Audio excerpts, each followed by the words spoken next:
Assalamualaikum warahmatullahi wabarakatuh. Kami dari kelompok 7 ingin mempresentasikan bisnis plan kami. Sebelum kami mempresentasikan, kami akan memperkenalkan tim kami terlebih dahulu, yaitu ada Muhammad Fedo Saifullah, ada Melinia Andini, kemudian ada Erika Ayu Pandini, dan Eni Misarov. Yuk kita langsung bahas materi. Nah, bisnis plan kali ini yaitu kuliner. Kini kuliner telah menjadi salah satu tujuan wisata yang banyak dicari. Perkembangannya, berbagai jenis kuliner bisa menjadi daya tarik wisatawan. Dan terlebih lagi kuliner kekinian yang banyak digemari oleh generasi milenial. Jadi, usaha ini cocok digunakan dan akan memberikan banyak keuntungannya. Nah, ini ada produk kami yaitu Bowler Siplah adalah merek dagang yang menjual produk wrist ball varian sapi lada hitam. Wrist ball ini merupakan salah satu wrist ball dengan kualitas terbaik yang menggunakan bahan-bahan yang berkualitas. Nah, wrist ball ini memiliki pelayanan yang ramah menjadi salah satu makanan hits kalangan milenial. Keunggulan dari produk Bowler Siplah ini yaitu produk premium yang menggunakan bahan-bahan yang berkualitas.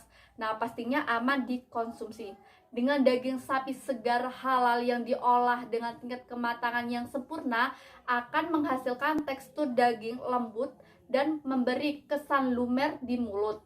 Nah, Bowler Siplah ini dibumbui lada hitam yang menyehatkan pencernaan dan akan menghasilkan aroma yang sangat menggiurkan. Nah, buat kalian yang penasaran, yuk langsung aja dicobain. Harganya 20.000 aja kalian sudah mendapat kualitas yang sangat sempurna. Dan jangan khawatir juga untuk kemasan, kami akan menggunakan kemasan yang sangat ramah lingkungan. Baik, kali ini saya akan menjelaskan kualitas yang ditonjolkan oleh produk kami. Yang pertama yaitu kinerja. Kami dapat menyelesaikan pesanan dengan tepat waktu dan kualitas rasa produk yang terjamin. Yang kedua yaitu estetika. Tampilan produk kami sangat menggugah selera dengan aroma lada hitam yang khas. Yang ketiga, kemudahan. Untuk pemesanan produk dapat dilakukan melalui online dan akan kami proses setelah pemesanan. Untuk admin penjualan akan melayani pembeli dengan senang hati. Yang keempat yaitu fitur. Kami menyediakan tambahan topping pada produk dengan tambahan biaya yang terjangkau. Kami juga menyediakan alat makan bagi setiap produk. Selain itu, kami juga menyediakan pemisahan lauk untuk pengiriman jarak jauh.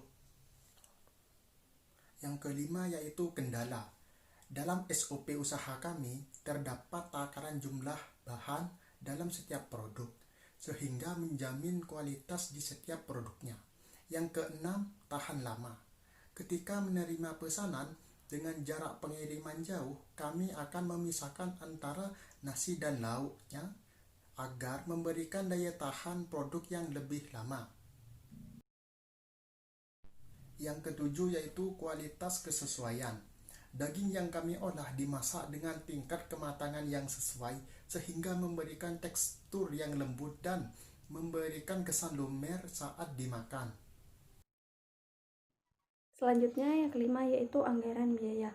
Nah, di sini terdapat laporan anggaran bisnis kelompok kami yang tersusun atas 3 macam biaya. Yang pertama, variable cost, yang kedua fixed cost, dan yang ketiga biaya kualitas.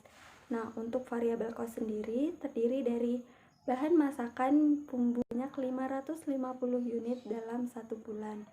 Untuk total variable cost-nya yaitu sebesar Rp7.630.700.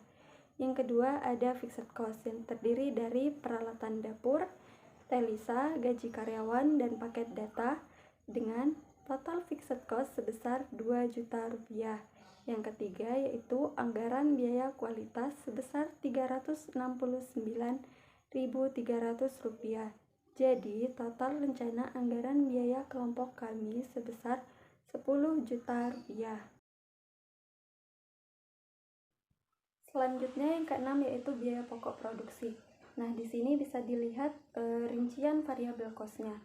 Nah, terdapat 22 variabel cost dalam pembuatan Bowler Siplah. Di antaranya beras jambe, daging sapi, bawang merah, bawang putih, bawang bombay, bawang pre, timun, tomat, selada, minyak goreng, minyak wijen, kecap manis, saus saori, garam, gula, lada hitam, tepung maizena, kertas bol, sendok.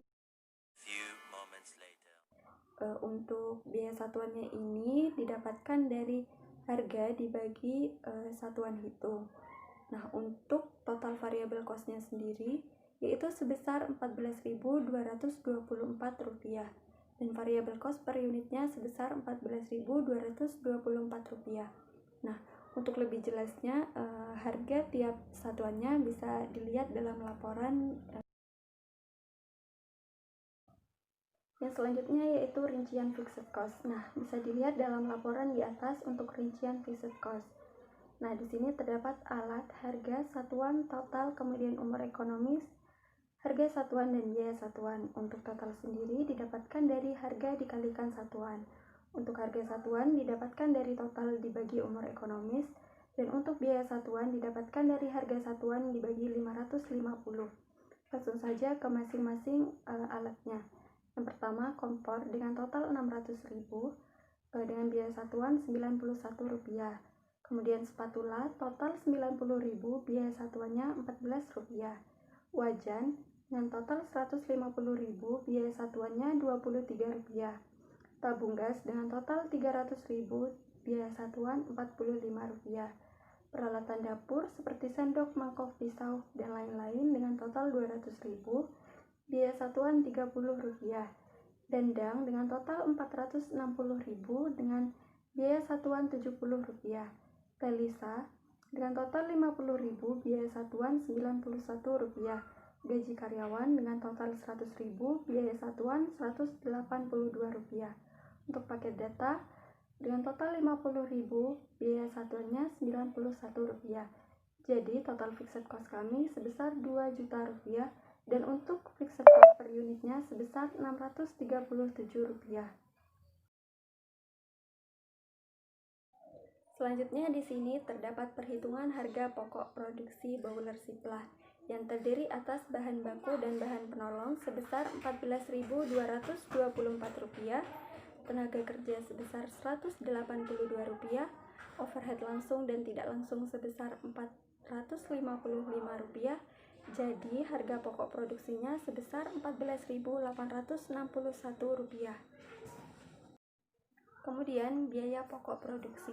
Nah, di sini dicontohkan dua macam produksi. Yang pertama, untuk satu kali produksi dengan jumlah unit 22, untuk harga pokok produksinya sama, yaitu sebesar Rp14.861.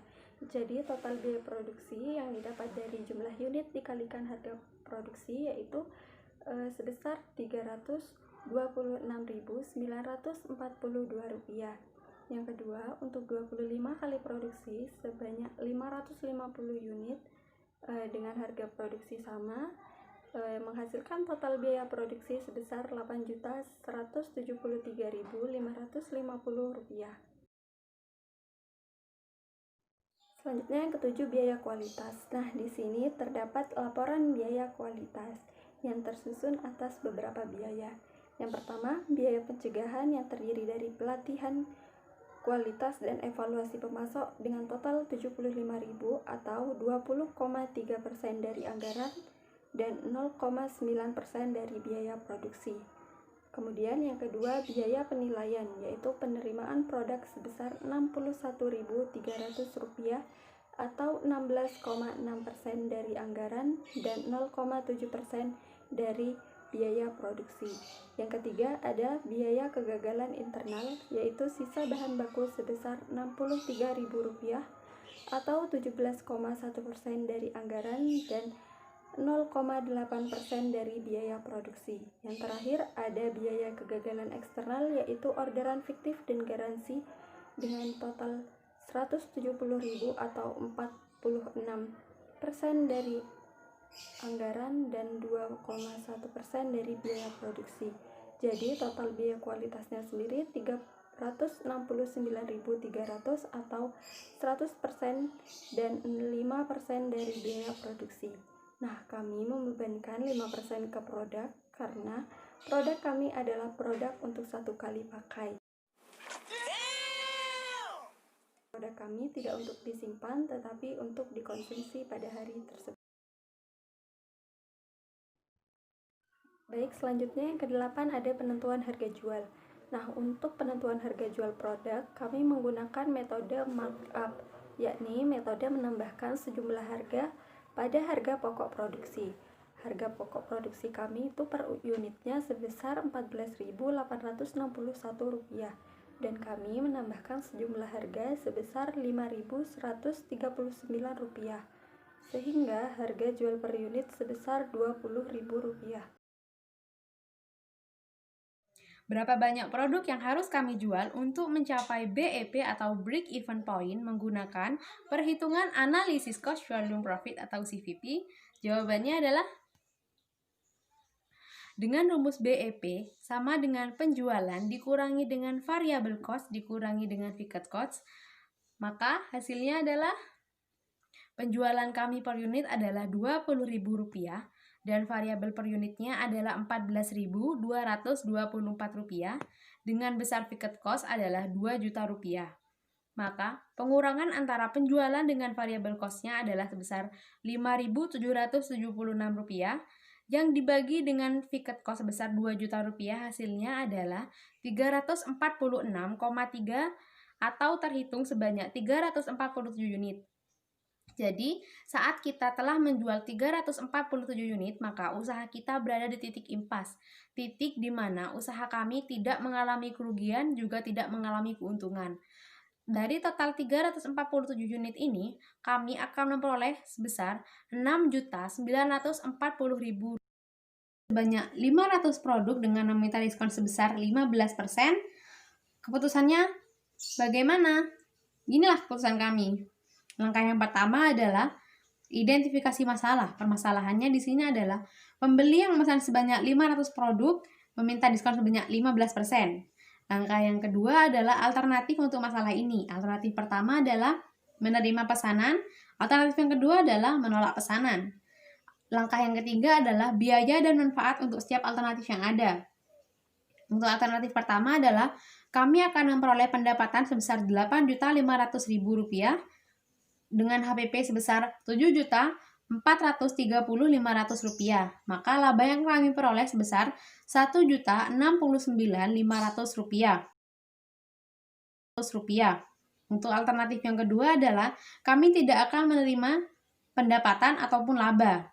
Untuk langkah yang keempat adalah total biaya untuk setiap alternatif. Untuk alternatif pertama adalah Rp1.069.500 sebagai laba. Untuk alternatif kedua adalah 0. Jadi diferensial cost antara alternatif pertama dan alternatif kedua sebesar Rp1.069.500. Untuk langkah yang kelima adalah nilai faktor kualitatif untuk setiap alternatif. Untuk alternatif pertama adalah mendapatkan keuntungan sebesar Rp1.069.500. Untuk yang kedua adalah melebihi BEP dalam sekali pemesanan.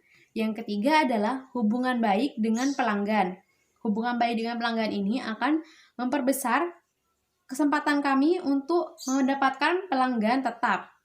Untuk langkah yang keenam adalah keputusan.